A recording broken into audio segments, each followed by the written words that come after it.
दिव्यांगांना न्याय मिळाल्यास स्वेच्छा मरण्याची परवानगी मागणार, नांदेडमध्ये दिव्यांग संघटनेचा इशारा।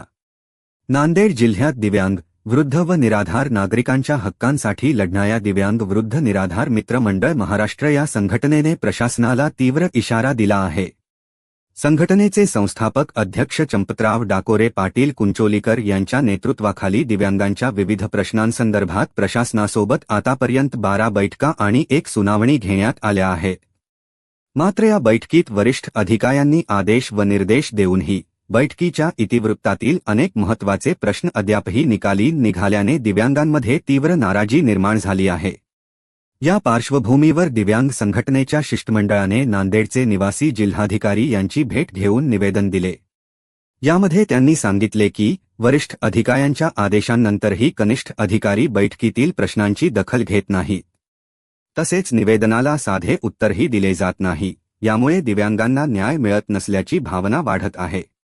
संघटनेच्या वतीने प्रशासनाला मागणी करण्यात आली आहे की मागील दिव्यांग बैठकीतील प्रोसिडिंगमध्ये नमूद केलेल्या प्रश्नांपैकी किती प्रश्न निकाली काढले गेले आणि किती प्रलंबित आहेत याची कारणांसह सविस्तर माहिती 1 महिन्याच्या आत द्यावी।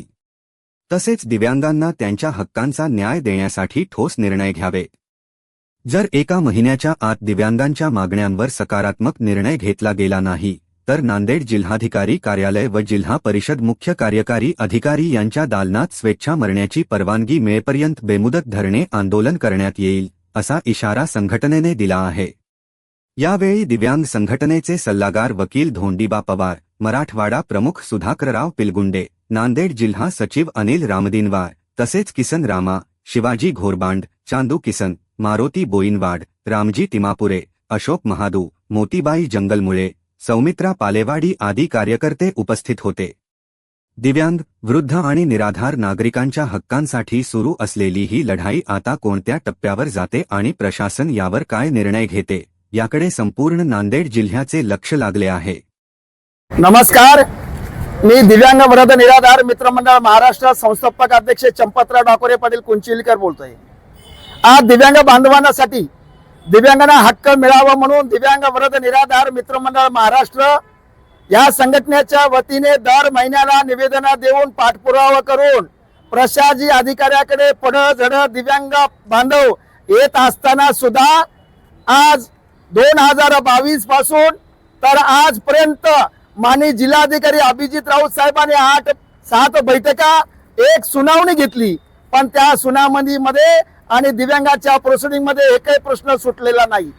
त्या संदर्भामध्ये आताचे सध्याचे जिल्हाधिकारी राहुल कर्डे साहेबांची वारंवार विनंती अर्ज केल्यानंतर त्यांनी आज 4 दिव्यांगांसाठी दिव्यांग संघटना आणि संबंधित अधिकाऱ्यांची बैठक घेतली, पण त्या बैठकीला त्यांनी अधिकारी अनुपस्थित होते। तरी पण अनुपस्थित मध्ये माननीय जिल्हाधिकारी साहेबांनी फोनवर संपर्क करून त्यांना दिव्यांगाच्या संदर्भामध्ये वारंवार सूचना निवेदन निर्देश दिले, पण एकाही प्रश्नाची सोडवणूक झालेली नाही। म्हणून आता आम्ही दुसरा अभियान सुरू केलं।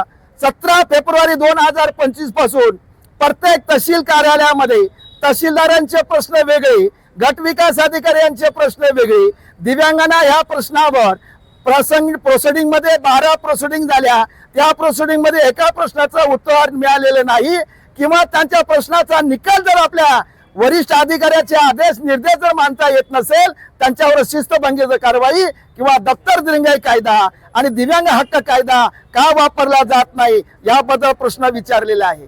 आणि या प्रश्नावर विचारून 15 दिवसाची मुदत तहसीलदार साहेबांना दिलेली आहे। नांदेड जिल्ह्यातील सर्व तहसीलदार कार्यालयामध्ये निवेदन देण्यात आलेलं आहे आणि निवेदनामध्ये सांगितलं आहे जर दिव्यांग बांधवाला 15 दिवसामध्ये जर दिव्यांगाचा हक्क देता येत नसेल तर जंगली प्राण्याप्रमाणे आम्हाला जीवन जगणं अशक्य आहे। म्हणून आम्हा दिव्यांग बांधवांना एक स्वइच्छा मरण्याची परवानगी मिळाली पाहिजे। यासाठी प्रत्येक तहसील कार्यालयामध्ये आम्ही स्वइच्छा मरण्याची परवानगीसाठी बेमुदत धरणे आंदोलन करण्याचा इशारा दिला। 17 फेब्रुवारी पासून आजपर्यंत एकाही तहसीलचं पत्र उत्तर मिळालेलं नाही। साध्या निवेदनाची दखल जर घेत नसाल तर आम्ही अचानकपणे आपल्या तहसील कार्यालयामध्ये आंदोलन करण्याचा निर्णय दिलेला आहे। आता दुसरं निवेदन आम्ही जिल्हाधिकारी साहेब आणि मुख्य कार्यकारी अधिकारी साहेबांना देतो। तुमचे कनिष्ठ अधिकारी आम्ही 1 महिन्यापासून दिलेल्या निवेदनाचं उत्तर जर देत नसतील तर यासाठी लोकशाही नाही। असं समजून आम्ही आता तुम्हाला एक निवेदन देतो, जर कनिष्ठ अधिकारी तुमचं जर मानत नसतील तर तुमच्या खुर्चीला आम्ही मान देतोय, पण कनिष्ठ अधिकारी जर मानत नसतील त्यांच्यावर शिस्तभंगाची कारवाई करा, दिव्यांग दप्तर दिव्यांग कायद्याची अंमलबजावणी करा. नाही झालं तर आम्ही तुमच्या जिल्हाधिकारी कार्यालयामध्ये कॅबिन मध्ये आणि मुख्य कार्यकारी अधिकारी यांच्या कॅबिन मध्ये आम्ही सोयीच्या मरण्याची परवानगी मिळेपर्यंत बेमुदत धरणे आंदोलन करण्याचा इशाराचं निवेदन आज आमच्या शिष्टमंडळाने आम्ही दिव्यांग संघटनेने दिलेलं आहे. या निवेदनावर आमच्या चॅनलवाल्याने आमच्याकडे संपर्क करून आमची चॅनलवर शासनाकडे आणि कुंभकर्ण शासनाची झोप उडवण्यासाठी जे प्रसिद्धी केली, या चॅनलचं सुद्धा मी मनपूर्वक अभिनंदन करतोय आणि माझ्या दिव्यांगाला हक्क मिळाल्याशिवाय माझा संघर्ष थांबणार नाही. जय हिंद, जय महाराष्ट्र.